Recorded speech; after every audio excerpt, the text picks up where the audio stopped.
Hello दोस्तों, आप लोगों का स्वागत है हमारे यूट्यूब चैनल पर। आज भी लेकर आ गए ज़बरदस्त गवर्नमेंट जॉब जो इस पर निकाली गई है, वेस्ट बंगाल से निकाली गई है, वो भी पुलिस की आई हुई है। ठीक है। और इससे पहले हम बता दें कि पुलिस की बात किया जाए तो पुलिस के लिए आपको जो है सब पंजाब और आरपीएफ जैसे कांस्टेबल की जो वैकेंसी आई हुई थी उस पर वीडियो बना चुके हैं, आप जाकर देख सकते हैं। अब आते हैं वेस्ट बंगाल के, यहाँ बात करते हैं। वेस्ट बंगाल में आपकी जो है कांस्टेबल की आई हुई वैकेंसी, जिसमें कि एक लेडी कांस्टेबल की भी इसमें है। चलिए जानते हैं पूरी अच्छी तरह से क्या है इसका सिलेबस, क्या पैटर्न क्या रहने वाला है और एज लिमिट, फी, सैलरी क्या रहेगी, पूरी अच्छी तरह से जानते हैं। तो इससे पहले मेरे चैनल पर पहली बार प्लीज़ शेयर सब्सक्राइब जरूर कर देंगे। और यहाँ बात करते हैं पश्चिम बंगाल पुलिस की, यहाँ बात करते हैं तो यहाँ सीट की यहाँ बात कर लें तो यहाँ कैटेगरी वाइज बांट दी गई है, जिसमें कि जनरल की यहाँ जो है आपका रखा गया है 519 रखा गया है। वही लेडी कांस्टेबल की यहाँ बात करें 35 सीट रखी गई है।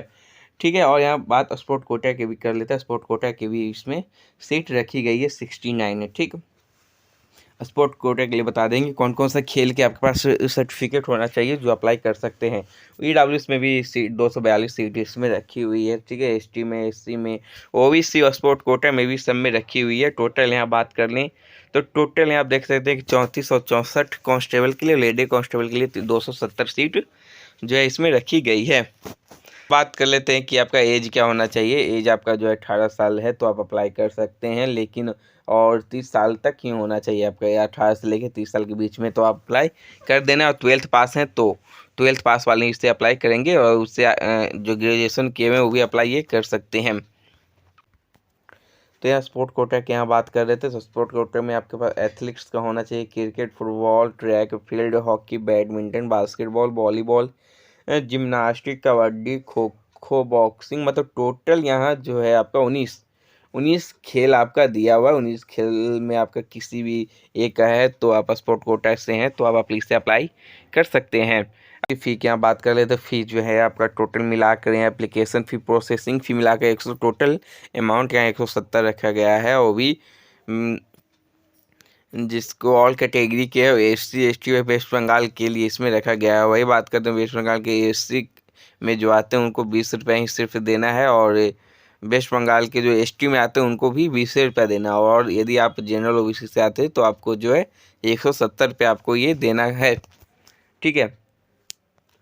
अब ये एग्ज़ाम सेंटर की बात करें, एग्ज़ाम सेंटर आपका कोलकाता में ही लिया जाएगा। और सैलरी की अभी बात की गई नहीं की गई है तो इसकी अभी बात करते नहीं है। तो ऐसे ज़्यादातर आप बता दें कि सैलरी जो रहती है, और स्टेट की यहाँ बात कर लेते तो 20-25 हज़ार से आपकी सैलरी जो है रहने वाली रहती है। लेवल 3 की सैलरी रहती है। ठीक है। अब एग्ज़ाम पैटर्न की यहाँ बात कर ले कि अब जब फॉर्म अप्लाई कर दो, सब कुछ कर दो, जब एग्ज़ाम पैटर्न के आपके रहने वाले हैं इसके बारे में अब जानते हैं कि आपको कितने स्टेज से आपको गुजरना है। ठीक है। तो अब यहाँ बात करें मेथड ऑफ रिक्वायरमेंट, यहाँ देख लें आप कितने स्टेज आपको गुजरना है। तो सबसे पहले PWT होगा, मतलब आपका यहाँ रिटन एग्जाम लिया जाएगा।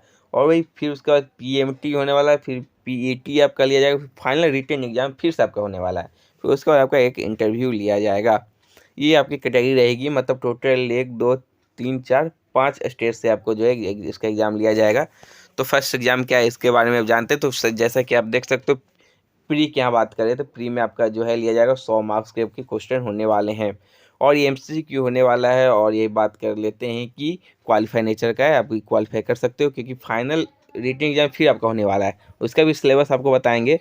क्वालिफाई नेचर का 4th चॉइस सब क्वेश्चन रहेंगे, ये आपको बोले 1 मार्क्स के आपके रहने वाले हैं। 1 घंटा आपको जो है टाइम भी दिया जाएगा। और यहाँ बात करते हैं नेगेटिव मार्किंग की भी इसमें बात की गई, 1/4 की नेगेटिव मार्किंग भी रहेगी। तो अब यहाँ सिलेबस की यहाँ बात कर लेते हैं। तो सबसे पहले जैसे कि आपके 100 क्वेश्चन रहेंगे, 100 में जैसे एक जनरल अवेयरनेस 40 क्वेश्चन रहने वाले हैं, 30 आपके रहेंगे मैथ से रहेंगे, रीजनिंग से आपके 30 क्वेश्चन रहने वाले, नेगेटिव मार्किंग 1/4 की रहने वाली है।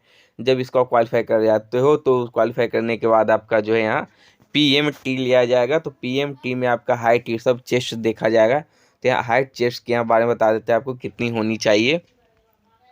तो PMT में आप देख सकते हैं यदि आपकी हाइट मेल की यहाँ बात करें तो मेल में आपका एक तो मेल में आपका 167 सेंटीमीटर जनरल ओबीसी वालों के लिए होना चाहिए। वही गोरखा हिस्सा वाले हैं तो 160 सेंटीमीटर आपकी हाइट होनी चाहिए। वेट आपका 57 किलोमीटर का होना चाहिए, और वही 53 होना चाहिए गोरखा हिस्सा वालों के लिए जो है 53। और चेस्ट यहाँ आपका 78 सेंटीमीटर होनी चाहिए, ठीक है। और फुलाने पर 5 सेंटीमीटर, आपको फूलने पर 83 सेंटीमीटर होनी चाहिए। वही फीमेल की यहाँ बात कर लेते हैं, तो फीमेल के लिए हाइट 160 रखी गई है और वेट 49 kg रखी गई है। और गोरखा इस सब में फीमेल वालों की 152 रखी गई है, 45 जो है हाइट वेट रखी गई है। चेस्ट नोट अभी केवल है। और वही बात करें थर्ड जेंडर के जो होते हैं उनके 163 इसमें हाइट रखी गई है। तो हाइट में आपको ये PET जो लिया जाएगा, PMT, तो इसमें आपको ये हाइट ये सब देखी जाएगी, ठीक है। आप जब इसको भी आप हाइट में क्वालिफाई कर लेते तो उसी दिन आपका जो है PET लिया जाएगा, जिसमें कि रनिंग ये सब आपकी होने वाली है। तो PET में 1600 मीटर आपकी रनिंग रहेगी और टाइमिंग आपका 6 मिनट 30 सेकेंड की रहेगी। फीमेल वालों के लिए 800 मीटर रनिंग रहेगी, 4 मिनट की टाइम आपकी रहने वाली है।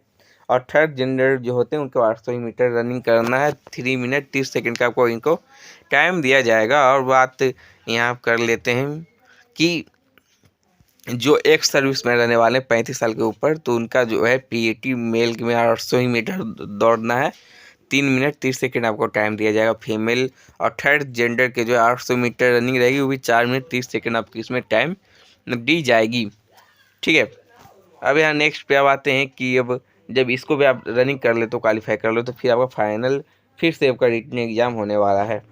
तो फाइनल रिटन एग्ज़ाम जो है यहाँ अब 85 मार्क्स के आपके रहेंगे। जैसे कि फर्स्ट में रिटन था 100 मार्क्स के, इसमें 85 मार्क्स के रहने वाले हैं।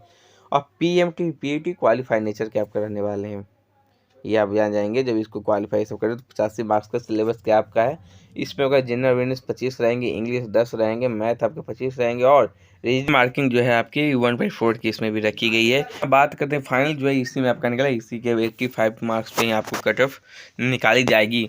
और जब इसको आप कट ऑफ में यदि आप आ जाते हो तो उसके बाद आपका ये 25 मार्क्स का इंटरव्यू होने वाला रहता है, ठीक है। तो ये था पूरा इसका एग्जाम पैटर्न। इतने स्टेज से आपको गुजरना है, पूरे तैयारी के साथ आप लग जाइए।